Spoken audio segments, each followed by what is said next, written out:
تو یہ سب سن کر ایک جغرافیائی مقام کا خاکہ ذہن میں بنتا ہے، لیکن واصف علی واصف کی تحریروں کا اگر ہم گہرا مطالعہ کریں تو صوفیہ اس کی ایک بالکل مختلف تشریح کرتے ہیں۔ اچھا، وہ کیسے؟ میری نظر میں صوفیہ کے نزدیک یہ جو مادی اور جسمانی ضروریات کی مثالیں ہیں نا، جنت دراصل ان سے ہٹ کر روح کی تسکین کا ایک باطنی مقام ہے۔ مجھے اس بات کی تھوڑی اور وضاحت چاہیے ہوگی۔ مطلب اگر جنت ایک کیفیت کا نام ہے تو پھر ان نہروں اور درختوں کے ذکر کا کیا مقصد ہے؟ اسے منطقی انداز میں دیکھتے ہیں۔ فرض کریں ایک شخص ہے جسے دودھ راسی نہیں آتا یا وہ اسے ہضم نہیں کر سکتا، تو اس کے لیے دودھ کی نہر کیا کشش رکھے گی؟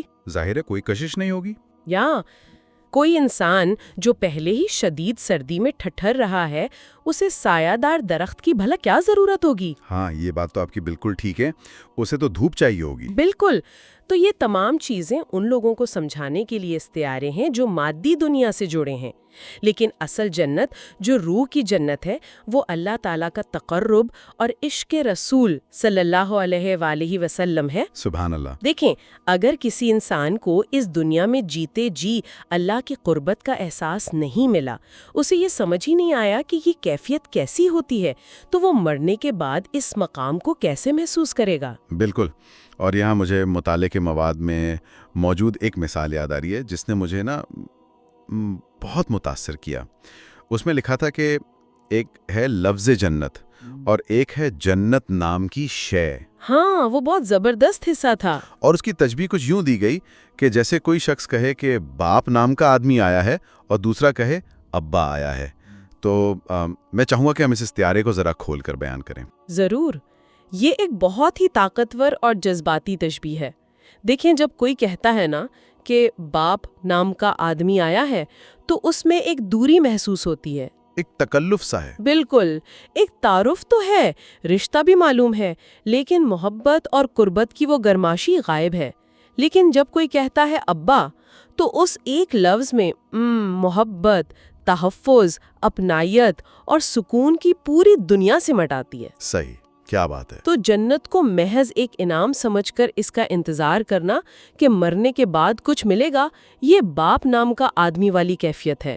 یعنی صرف ایک معلومات کی حد تک رشتہ ہے۔ جی، لیکن جب انسان کا دل اللہ کی یاد میں مطمئن ہو جاتا ہے، اسے ہر حال میں اپنے خالق کا قرب محسوس ہونے لگتا ہے، تو وہ ابا والی کیفیت ہے، اور اس قربت کے بعد جنت کا انتظار ختم ہو جاتا ہے، کیونکہ وہ انسان اسی دنیا میں جنتی کیفیت میں جی رہا ہوتا ہے۔ یہ بات سننے میں تو بہت پرسکون لگتی ہے، لیکن اگر ہم اسے عملی زندگی پر لاگو کریں تو ایک بہت بڑی الجھن پیدا ہوتی ہے۔ وہ کیا؟ دیکھیں، اگر جنت قربت کا نام ہے اور قربت پانے کے لیے اس دنیا کی خواہشات سے جان چھڑانی ہے، تو ایک عام انسان یہ کیسے کرے آج کے دور میں؟ ہاں، یہ سوال تو اٹھتا ہے۔ کیونکہ مواد میں ایک تصور بار بار آیا ہے، اور وہ ہے موت سے پہلے مرنا۔ میں سچ کہوں تو جب میں یہ پڑھ رہا تھا نا، مجھے یہ تصور تھوڑا سا خوفناک لگا۔ اچھا، خوفناک کیوں لگا؟ مطلب کیا اس کا یہ مطلب ہے کہ انسان دنیا سے بالکل کٹ جائے، سب کچھ چھوڑ چھاڑ کر جنگل میں بیٹھ جائے؟ نہیں، بالکل نہیں، اور یہی وہ جگہ ہے جہاں اکثر لوگ تصوف کو غلط سمجھ لیتے ہیں۔ تو پھر اصل مطلب کیا ہے اس کا؟ دیکھیں، موت سے پہلے مرنے سے مراد جسمانی موت یا دنیاوی فرائض سے بھاگنا ہرگز نہیں ہے۔ اس سے مراد اپنی انا، اپنی ذاتی مرضی اور اپنی ان خواہشات کی موت ہے جو انسان کو اللہ کی رضا سے دور کرتی ہیں۔ اپنی انا کی موت۔ جی، جب ہم تصوف کی اصطلاحات میں فنا اور بقا کی بات کرتے ہیں تو یہ اسی عمل کا نام ہے۔ فنا کا مطلب ہے اپنی انا کو مٹا دینا، اور بقا کا مطلب ہے اللہ کی مرضی میں ہمیشہ کی زندگی پا لینا۔ تو اس کا کوئی عملی طریقہ بتائیں گی؟ فرض کریں ایک شخص بینک میں نوکری کرتا ہے، اسے اپنے بچوں کی فیس دینی ہے، مکان کا کرایہ دینا ہے۔ بالکل عام انسان کے مسائل ہیں۔ ہاں، تو کیا وہ اپنی انا کو مارنے کے چکر میں ترقی کی خواہشی چھوڑ دے؟ وہ یہ باطنی موت کیسے قبول کرے؟ بہت زبردست سوال ہے۔ دیکھیں، وہ شخص بینک کی نوکری نہیں چھوڑے گا، لیکن وہ اپنی محنت کے نتائج سے اپنی انا کو الگ کر لے گا۔ اچھا، وہ کیسے؟ مطلب وہ اپنا بہترین کام کرے گا، لیکن اگر اسے ترقی نہیں ملتی تو وہ حسد، غصے یا ڈپریشن کا شکار نہیں ہوگا، کیونکہ اس نے اپنی مرضی کو اللہ کی مرضی کے تابع کر دیا ہے۔ یعنی وہ نتیجے کو دل پر نہیں لے گا۔ طوطے اور سوداگر والی کہانی کی کچھ سمجھ آ رہی ہے جو ہمارے ذرائع میں دی گئی تھی۔ ہاں، وہ کہانی بہت معنی خیز ہے۔ میں چاہوں گا کہ آپ اس کے باطنی مطلب کو واضح کریں، لیکن پہلے میں تھوڑا سا کہانی کا پس منظر دے دوں۔ کہانی کچھ یوں تھی کہ ایک سوداگر جنگل جا رہا تھا جہاں آزاد طوطے رہتے تھے، جی، اور اس کے اپنے قیدی طوطے نے اسے پیغام دیا کہ میرے آزاد ساتھیوں کو میرا سلام کہنا اور بتانا کہ میں پنجرے میں ہوں۔ تو سوداگر نے جب جنگل جا کر وہ پیغام سنایا تو وہ آزاد طوطے یکے بعد دیگرے زمین پر گرے اور بظاہر مر گئے۔ سوداگر واپس آیا اور اس نے اپنے طوطے کو یہ افسوسناک خبر سنائی تو وہ قیدی طوطا بھی پنجرے میں گر کر مر گیا۔ سوداگر نے اسے اٹھا کر باہر پھینک دیا اور طوطا فوراً اڑ کر درخت پر جا بیٹھا۔ اب مجھے ذرا یہ سمجھائیں کہ اس پوری کہانی میں یہ جو مرنے کا ناٹک ہے یہ دراصل کس چیز کی طرف اشارہ کر رہا ہے؟ دیکھیں، یہ کہانی موت سے پہلے مرنے کے تصور کی بہترین اور میں کہوں گی کہ سب سے عملی مثال ہے۔ وہ آزاد طوطے دراصل مرے نہیں تھے۔ ہاں، وہ تو بس ایک اشارہ دے رہے تھے۔ بالکل، انہوں نے اس قیدی طوطے کو پنجرے سے نکلنے کا طریقہ سکھایا تھا۔ انہوں نے یہ پیغام دیا کہ اگر تم اس قید سے، اس پنجرے سے نکلنا چاہتے ہو تو تمہیں اپنی ہستی کو مٹانا ہوگا۔ یعنی فنا ہونا پڑے گا۔ جی، کیونکہ جب تم اپنی مرضی کو، اپنی ہستی کو ختم کر کے خود کو مردہ تصور کر لو گے تو یہ دنیاوی پنجرہ اور حالات کی قید تمہیں باندھ کر نہیں رکھ سکے گی۔ ارے واہ! یہ بالکل رمضان کے روزوں کی طرح ہے۔ آپ دیکھیں نا، جہاں انسان سارا دن بھوک اور پیاس برداشت کر کے اپنی خواہشات پر ایک عارضی موت طاری کرتا ہے، کس لیے؟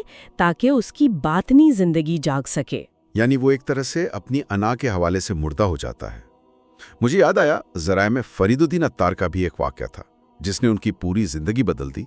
وہ واقعہ بھی اسی انا کی موت کے حوالے سے تھا نا؟ بالکل صحیح یاد آیا آپ کو۔ وہ واقعہ کچھ یوں ہے کہ فرید الدین عطار اپنی دکان پر دنیاوی کاموں میں بہت مصروف تھے۔ تبھی ایک سائل آیا اور اس نے اللہ کے نام پر کچھ مانگا۔ عطار چونکہ بہت مصروف تھے، انہوں نے اسے انتظار کرنے کو کہا۔ تو سائل کو غصہ آیا اور اس نے ایک بہت ہی چبھتا ہوا جملہ کہا۔ کیا کہا اس نے؟ اس نے کہا کہ تو دنیا کے کاموں میں اتنا مصروف ہے، تو مرے گا کیسے؟ اوہ، کتنا گہرا طنز تھا۔ اور عطار نے بھی پلٹ کر طنزیہ جواب دیا کہ جیسے تو مرے گا۔ اور پھر اس سائل نے، اگر مجھے صحیح یاد ہے تو اس نے واقعی کلمہ پڑھا، زمین پر لیٹا اور وہیں جان دے دی۔ جی بالکل، اور اس ایک لمحے نے عطار کو یہ سکھا دیا کہ ہم تو ہر روز اپنی خواہشات اور انا کے بوجھ تلے گھٹ گھٹ کر مرتے ہیں۔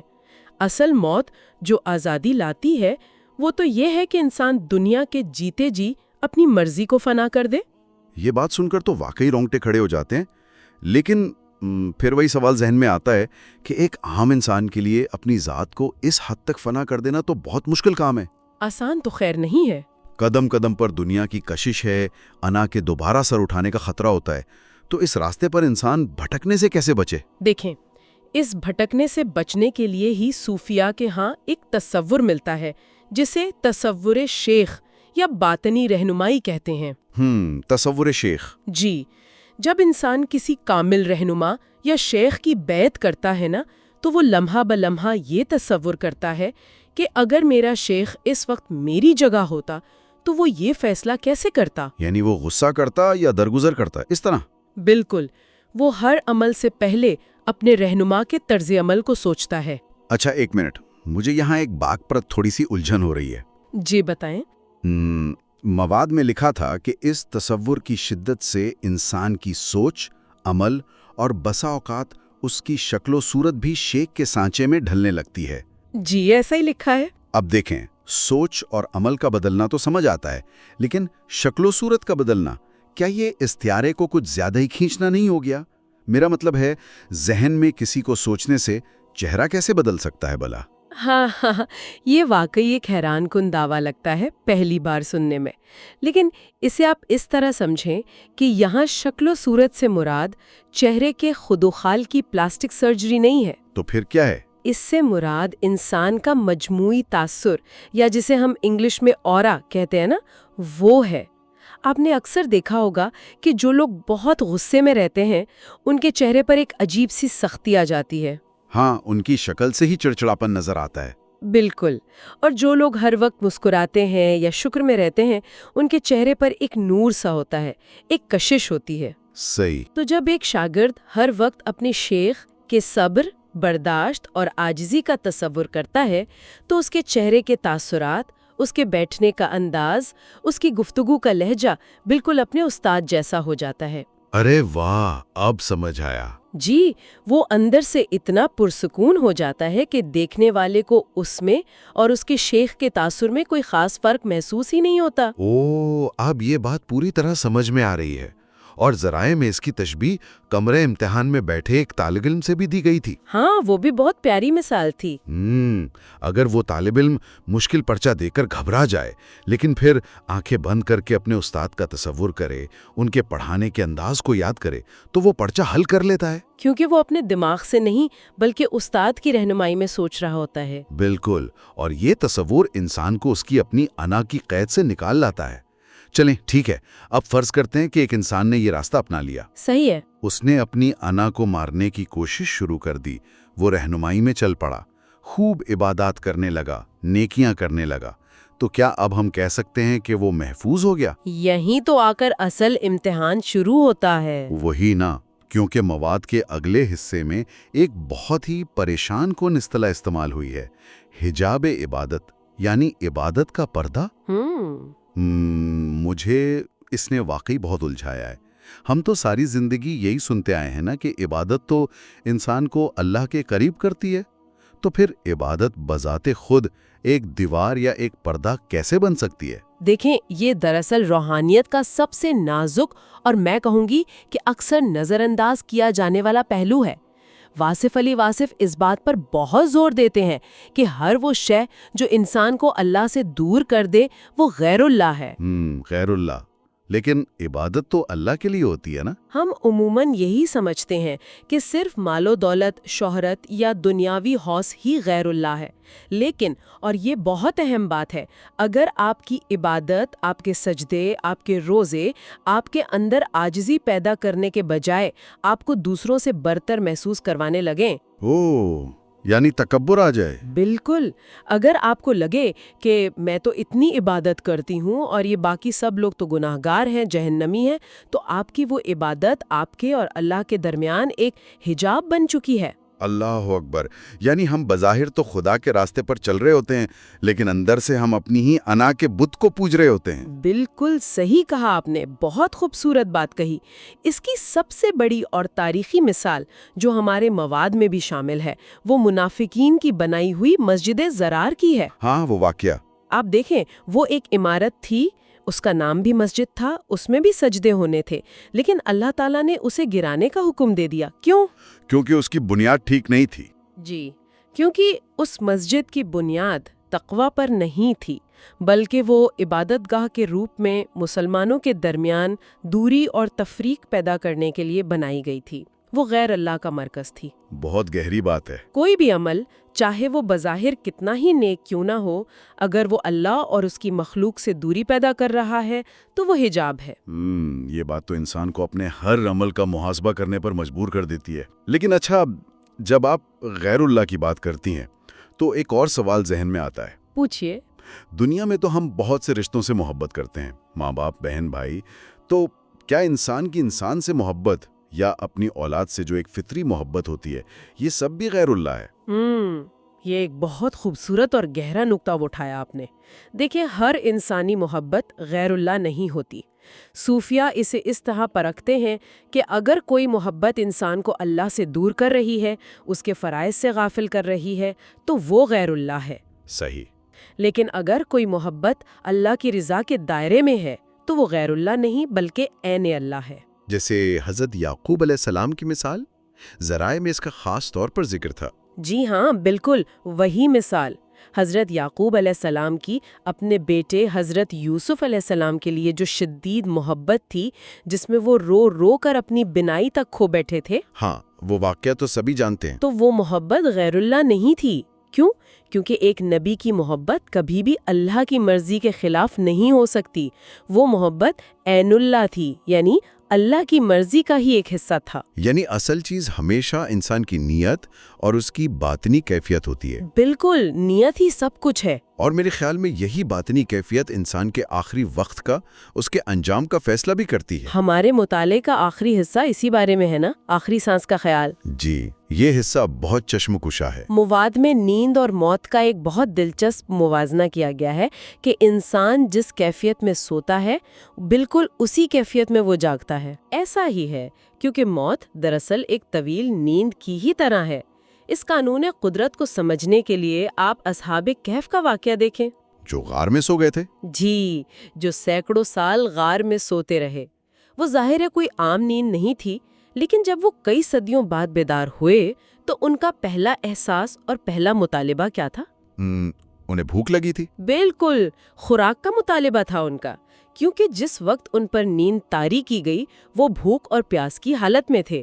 یہ قدرت کا اصول ہے کہ آپ آخری سانس کے وقت جس خیال یا کیفیت میں ہوں گے نا، روز محشر اسی کیفیت میں اٹھائے جائیں گے. مطلب اگر کوئی شخص ساری زندگی دنیاوی لالچ، پیسے کی ہوس اور حسد میں جیا ہے تو موت کے وقت بھی وہی خیالات اس پر حاوی ہوں گے؟ لازمی بات ہے. اور وہ اسی پریشانی میں اٹھے گا.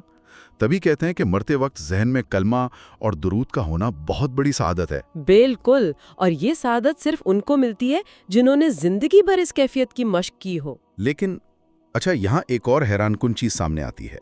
ہم نے قدرت کے ان سخت اصولوں کی بات کی، لیکن مواد میں قدرت کے استثناء یعنی ایکسیپشنز پر بھی کافی بات کی گئی ہے. جی، استثناء کا پہلو بہت دلچسپ ہے. اس میں ایک قصہ تھا جس نے مجھے بہت حیران کیا. کسی علاقے کا ایک قطب فوت ہو گیا تھا. سب سے پہلے تو ہمارے سننے والوں کے لیے ذرا یہ واضح کریں کہ یہ قطب ہوتا کیا ہے. تصوف کی اصطلاح میں قطب کسی بھی دور یا علاقے کا ایک انتہائی بلند پایہ روحانی رہنما ہوتا ہے، جسے اللہ کی طرف سے اس علاقے کی روحانی ذمہ داری سونپی جاتی ہے. یہ ایک بہت بڑا مقام ہے روحانیت میں. ٹھیک ہے، تو کہانی یہ تھی کہ اس قطب کا انتقال ہو گیا اور اس کی جگہ کسی نئے شخص کو نامزد کرنے کا وقت آیا. لیکن اس وقت وہاں کوئی بھی نیک یا عبادت گزار شخص موجود نہیں تھا. وہاں صرف ایک چور تھا جو چوری کی نیت سے آیا ہوا تھا اور اسی کو پکڑ کر قطب بنا دیا گیا. جی، ایسے ہی لکھا ہے. اب دیکھیے، یہ بات میری سمجھ سے بالکل باہر ہے کہ قدرت اپنے ہی قوانین کے نیک اعمال کا صلہ ملے گا اسے توڑ کر ایک چور کو اتنا بڑا مقام کیسے دے سکتی ہے؟ دیکھیں، یہی تو قدرت کا استثناء ہے. اللہ تعالیٰ اپنے بنائے ہوئے قوانین کا خود محتاج نہیں ہے. وہ کیسے؟ قانون کہتا ہے نا کہ بارش ہوگی تو فصل آگے گی، لیکن اللہ نے صحرا میں بغیر کسی بارش یا محنت کے بنی اسرائیل پر من و سلوہ اتارا. یہ تو ہے. قانون کہتا ہے کہ بچہ بغیر باپ کے پیدا نہیں ہو سکتا، لیکن حضرت عیسیٰ علیہ السلام کی ولادت ایک واضح استثناء ہے. اور یہ جو چور والا واقعہ آپ نے بتایا، اس کا اصل سبق یہ ہے کہ کوئی بھی انسان اندر سے برا نہیں ہوتا. بہت گہری بات کہہ رہی ہیں آپ. جی، یہ دنیاوی مجبوریاں، حالات اور جو ضروریات ہوتی ہیں نا، یہ اسے غلط کاموں پر مجبور کرتی ہیں. اگر آپ اس کی مجبوری ہٹا دیں، اسے اللہ کی رحمت کے سائے میں لے آئیں، تو وہی شخص قطب بن سکتا ہے. ارے واہ! اسی لیے صوفیہ کہتے ہیں کہ برائی سے نفرت کریں، برے انسان سے نہیں. یہ بات واقعی دل کو چھو لینے والی ہے. انسان کو برے اعمال سے الگ کر کے دیکھنا ایک بہت بڑی شفقت ہے. تو اگر ہم آج کے اس پورے سفر کا خلاصہ کریں تو ہم نے سیکھا کہ جنت موت کے بعد ملنے والے کسی انعام کا نام نہیں ہے. بالکل نہیں. بلکہ وہ تو اسی لمحے، اسی دنیا میں اللہ کی قربت اور اپنی انا کو فنا کرنے میں ہے. اور عبادات پر غرور کرنے کے بجائے نیت کو خالص رکھنا ہی اصل راستہ ہے. 100% درست. اور یہ سب جاننے کا اصل مقصد نا ہمیں معلومات کے بوجھ تلے دبانا نہیں ہے، بلکہ ہمیں اس دنیا کی دوڑ دھوپ کی ٹینشن اور ان الجھنوں سے نکال کر ذہنی سکون کی طرف لے جانا ہے. اور اسی سکون کے حوالے سے اس جائزے کو ختم کرنے سے پہلے میرے ذہن میں ایک خیال آ رہا ہے جس پر میں آپ کی رائے جاننا چاہوں گا. جی ضرور بتائیں. ہم نے قدرت کے استثناء کی بات کی اور موت سے پہلے مرنے کی بات کی کہ کیسے یہ اپنی انا کی قید سے نکلنے کا راستہ ہے. تو ذرا سوچئے، آج کی اس جدید دنیا میں جہاں ہر طرف ایک پاگلوں والی دوڑ لگی ہوئی ہے، ہاں، ہر کوئی بھاگ رہا ہے۔ بالکل، ہر شخص خود کو ثابت کرنے میں، اپنا ایک سٹیٹس بنانے میں، شہرت اور پیسے کے پیچھے بھاگ رہا ہے۔ ایک نہ ختم ہونے والی دوڑ ہے۔ تو اگر اس ہجوم میں کوئی انسان واقعی اپنی انا کو مار دے، وہ اس حد تک خود کو فنا کر دے کہ اس کی اپنی کوئی مرضی باقی ہی نہ رہے، اسے اس بات کی پرواہ ہی نہ ہو کہ دنیا اس کے بارے میں کیا سوچتی ہے، تو کیا وہ اس جدید دنیا کی اس خوفناک دوڑ میں ایک ایسا استثناء نہیں بن جائے گا؟ یہ ایک کمال کا زاویہ سوچا ہے آپ نے۔ واقعی جو انسان اپنی انا کے حوالے سے پہلے ہی مر چکا ہو، اسے زوال کا، نوکری جانے کا یا دنیاوی نقصان کا بھلا کیا خوف ہو سکتا ہے؟ کوئی خوف نہیں ہوگا۔ وہ تو ان تمام خوفوں سے مکمل آزاد ہو جائے گا۔ بالکل، جو پہلے ہی مر چکا ہے اسے دنیا کا کوئی پنجرہ کیسے قید رکھ سکتا ہے؟ وہ اس دنیا میں رہتے ہوئے بھی دنیا سے آزاد ہوگا۔ یہ واقعی ایک بہت طاقتور خیال ہے۔ یہ ایک ایسا سوال ہے، ایک ایسا خیال ہے جس پر ہم سب کو تنہائی میں بیٹھ کر غور کرنا چاہیے۔ کیا ہم اس قید خانے کی سلاخوں کو پکڑ کر روتے رہیں گے، یا یہ تسلیم کریں گے کہ دروازہ تو ہمیشہ سے کھلا تھا، فیصلہ ہمارا ہے؟ آج کی اس تفصیلی گفتگو میں ہمارے ساتھ اس باطنی سفر پر نکلنے کا بے حد شکریہ۔ اپنی ذات کی تلاش جاری رکھیے۔